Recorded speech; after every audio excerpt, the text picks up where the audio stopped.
Hello. John Maxwell connected. Yes. Yeah, son. It is me. Is that your is that your John Maxwell voice? I don't know, man. It's so weird. Like, oh, you know what it is? I just drank a Monster. That's what happened.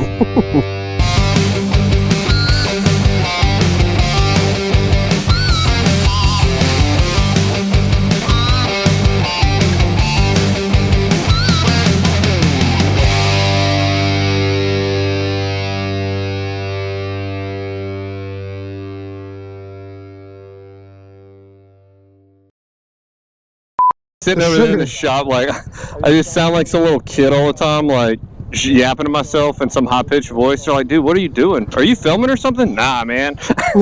Nah, I just had some sugar. Yeah. I'm just all jacked up on Monster. I'm all jacked up on Mountain Dew. I'm gonna put you in the microwave. What is wrong with you? Chip, I'm all jacked up on Mountain Dew. I love that. All right, good. Oh, wait, hold on.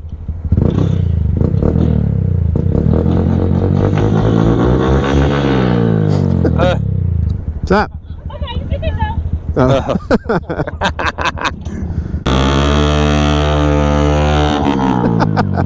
All right, we ready? Yes. Nice. We just made it on Orlando Harley's social media. Yes, we did. Now we're famous. Yeah. Yeah. Freeze frame. Woo. Don't you forget about me. All right, what's up, Blockheads?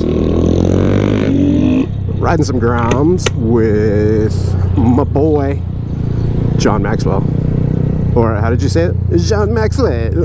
It's John Maxwell. the fancy version. Jean Maxwell. I'm gonna call you Jean from now on. Jean-Claude Maxwell. So yeah, we're riding up here in Orlando. And previously I did a video with Jason Paul Michaels, kind of a new series called Who Is? Showing you guys who these people are. Basically the idea, concept of it is to introduce you guys to people that are influential in the industry. So John Maxwell is one of those people. So who is John Maxwell? He's the guy riding that Grom right there. Yes, I am gromming it. He is the guy gromming it. If you guys don't know John Maxwell, you totally should know John Maxwell. I bet we have many a subscriber in common. We probably do. John Maxwell. Again. John Maxwell. Again, I dare you. I double dare you, mother. John Maxwell. One more time. Your name on there is the Harley Tech. I am John Maxwell on the channel, but the Harley Tech is pretty much what I do. Word. Let's see if they'll do a Sududes. Nope. Oh, one of them yes. Oh, yes. OCC. He did it. Right. OCC, yeah, the handlebar mustache. I thought the same thing. Yeah. So, John Maxwell, who is you? Who is me? Well, It's a solid start. yeah. I rehearsed this. I'm just, look, it's a pigeon. What was that? That was a pigeon. Squirrel. I am definitely a dad first. That's an aspect that's not really on the channel, but everything that I do is really to be a provider of the fam. That's commendable. Good. But since that's not really what I do on YouTube, Nobody cares. yeah, what I am is a Harley Tech and a YouTuber, and that's pretty much that's a good 95% of my time is those two things. So, you actually lived down here in Florida. You went to MMI, right? How did Yes. how did you even, I guess, let's start from the very beginning. And what was your first experience like getting into or with motorcycles? I grew up in a house that, you know, no piercings, no tattoos, and no motorcycles. Dude, me too. That was like the rule, you know? So naturally, as soon as I could afford it, I pierced my ears at like 16. And, I had really long hair like I do now and just like wandered around my house for those 6 weeks, you know? Like, nobody will know. I lasted like 30 seconds in front of my dad. That's how parents are, man. They'll immediately notice something different. They're like, something's different about you. Yeah. I got a tattoo on my ankle, and my parents found out like no time. I actually, fun fact, have no tattoos. Really? So I did never do that. But would your wife be like super mad if we? No. What's really funny? So my wife is like the real uptight one, and I'm the like goofball, and she has tattoos. I don't. Huh. Just goes to show you though, tattoos don't really they don't like make the personality or whatever. It's just a thing, you know. Like they don't define you. Yeah. I think I got called one time on the channel a poser, like wannabe, because I've got tattoos and riding a Harley, and there was some guy, and it looked like he was dropping some drugs on the side of the road. Honestly, he dropped like a little baggie on the side of the road, and I was like, oh, what the hell? Like, it totally looks like a drug drop. And somebody posted up like, can't believe you're like low-key ratting that guy out, like, you're a big bad wannabe Harley rider with tattoos. And I'm like, I ride a Harley and I have tattoos. Like, why does that make me have to be okay with like dealing drugs? For sure. Wait, so like we shouldn't deal drugs? Is that what you're saying? So I thought you said you were a Harley tech. Yeah, right. No way. I did see I was wondering how you afford that nice camera. I did see a meme the other day that was so 1 minute we're worried about people coming over the border like taking our jobs and this and that, and then the next, the only thing that's coming over the border are drug dealers and rapists. Yeah. So, like, what kind of job is it that you have exactly? Which I don't really get down with any of that stuff. I, like, don't really pick a side. Like, some sides have good things, some sides have bad. But I like funny, like... I separate myself entirely from politics, man. Yeah, I can't get into the whole, like, this side, that, all that. But, I mean, stuff is funny. Yeah, right back there? Prominent. Saw, dude. Yes. I saw Scoop. Yeah, he'll wave to us for sure. That's right. I think it's funny, like, as Harley riders are passing, like, who waves and who doesn't when you're on a Grom. We were talking about your introduction into motorcycles. Your household was very strict. Yes, it was. You basically weren't allowed piercings, tattoos, and I'm assuming, motorcycls fell into that category. You couldn't be a no motorcycles. Which, funny enough, like we had a dirt bike that we rode around, on some property that my stepdad had, like hunting leases is real big in Georgia, so we'd cruise around on a dirt bike on the property, like a little. Actually, it was likely the size of this Grom, as a matter of fact. Really nice. But I actually I borrowed a bar regular of mine's Honda Magna. Oh, nice. And you said a bar regular? Yeah, I borrowed. No. Yeah, a bar regular. Yeah, bar regular. Like you're some dude. You're a bartender or what? Oh yeah, I was a bartender. I guess I left that part out of the story, huh? Yeah. So yeah, bartender for years before this, before the motorcycle tech thing. And as far as motorcycles go, though, I just kind of I was making really good money. I was single, like really good money, cash in a day, every day. Yeah, bartenders make great money. That was down here in Orlando. No, I actually back home in Columbus, where I'm from.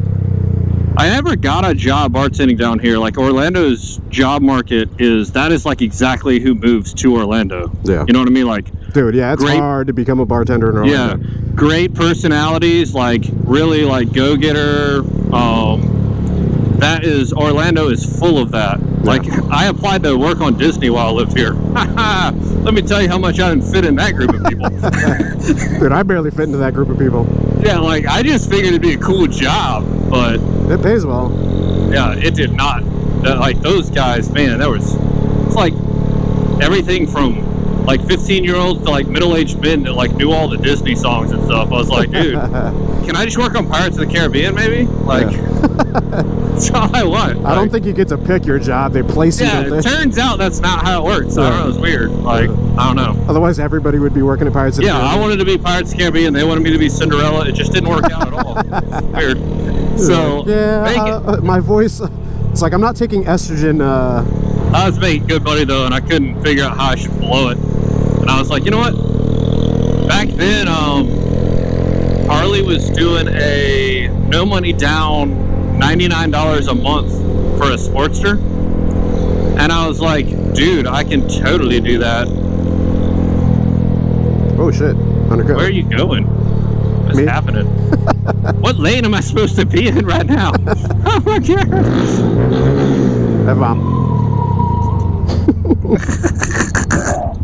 A bunch of hooligans.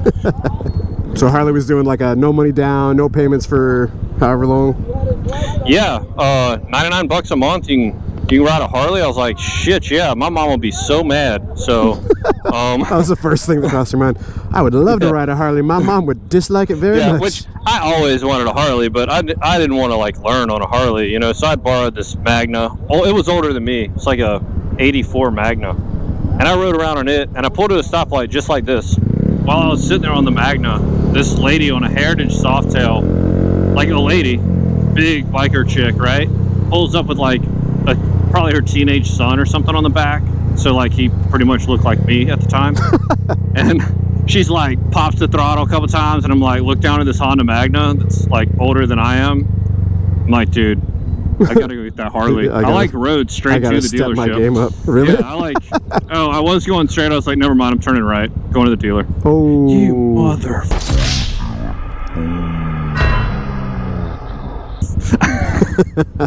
Eric has to make it a point to kill switch anybody that we. Oh yeah, absolutely.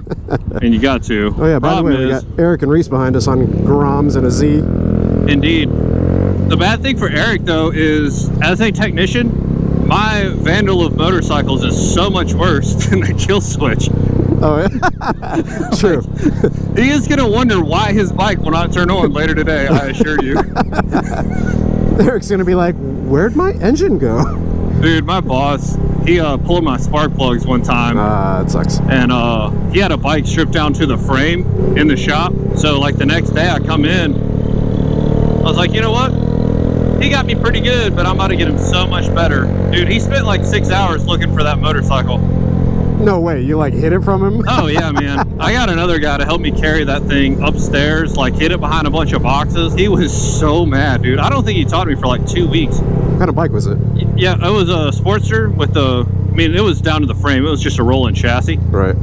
And, I mean, it was still heavy. Don't get me wrong. But, carried that joker all the way upstairs and hid it. We have, like, an upstairs storage area. Man. That's awesome. Man, it was rough. I probably, thinking back, I shouldn't have done that. But he didn't talk to me for a while, so maybe I should do it again. So what are you going to do, pull Eric's plug wires later? For sure.